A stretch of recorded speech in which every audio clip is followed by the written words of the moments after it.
ឥឡូវតើគឺយើងកុំនិយាយច្រើនចាក់បាត់ស្ដាប់មួយមើលចាក់ស្ដាប់បាត់របស់ GBK មួយអូយអូយ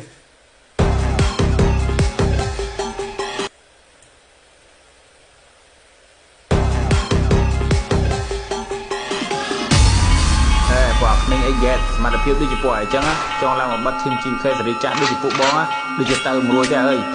ពួកអីហ្គេតគៀចោលអញ្ចឹងហីចាំបងឲ្យកដោឈ្មោះថ្មីឲ្យពួកអីមួយពួកក្មេងអីហ្គេត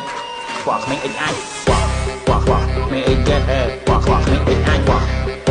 ក្មេងអីហ្គេតពួក